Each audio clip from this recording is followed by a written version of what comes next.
projet Cocon, c'est l'installation de tiny house pour lutter contre le mal logement. L'idée qu'il y a derrière, c'est de permettre à des personnes qui ont besoin d'hébergement de vivre dans un habitat groupé avec des personnes qui ont choisi la tiny house comme mode de vie frugal. Le projet est né de l'expérience croisée de 3 structures, à Paris, à Lille et à Rouen, et a pour vocation d'essaimer aujourd'hui sur le territoire national.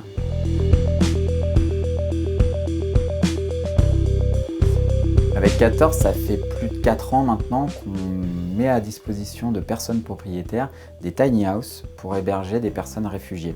C'est le programme In My Backyard. Ce programme-là, depuis, il a commencé à évoluer.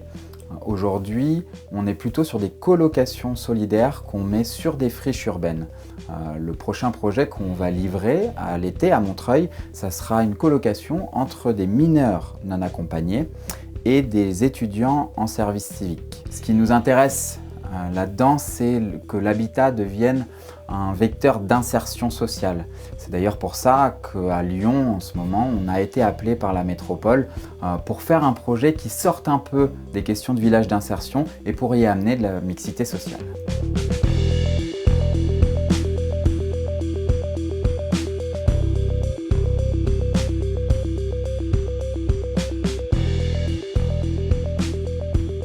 Le projet des petites maisons solidaires est né sur les bidonvilles de la rencontre entre 2 bénévoles aux origines de confort très différentes. On trouvait que la caravane n'était pas une solution. IMBY nous a inspirés, tout comme le mouvement des tiny house. Livingstone, Rosalie, les Colibris, le Low-Tech Lab, T-Village. On a proposé 12 tiny house libres de droit et inspirantes pour que les voisins choisissent. Il faut dire qu'on est très inspiré par les mouvements citoyens. Rob Hopkins, les grands voisins, les hyper voisins et même C'est vous le patron. On est né du budget participatif grâce à l'énergie citoyenne qui nous a porté en première place en 2019. Le programme Un toit vers l'emploi consiste à aider des personnes en situation de rue à retrouver du travail. Mais comme retrouver du travail quand on est à la rue est pratiquement impossible, j'ai eu envie de d'abord proposer une solution de logement. Et j'ai découvert tout à fait par hasard en 2017 le principe des petites maisons mobiles en bois, les tiny house.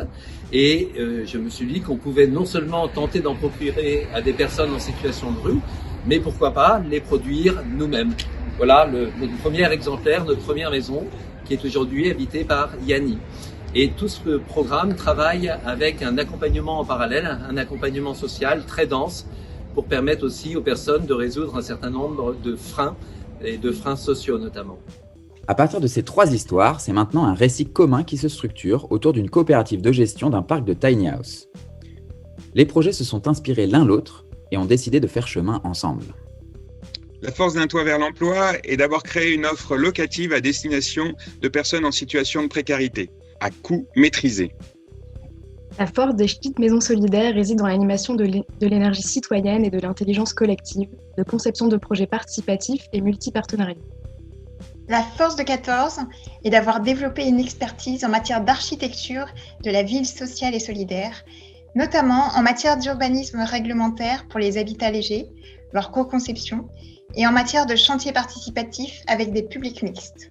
Ce projet solidaire réside dans son caractère innovant, s'appuyant sur un habitat de plus en plus prisé, la tiny house, symbole de simplicité, de sobriété financière et écologique et de mobilité. Nous considérons que la tiny house est une réponse au mal logement.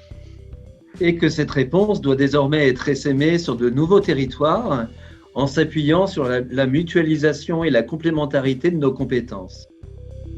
Cocon, c'est l'habitat de petits et grands.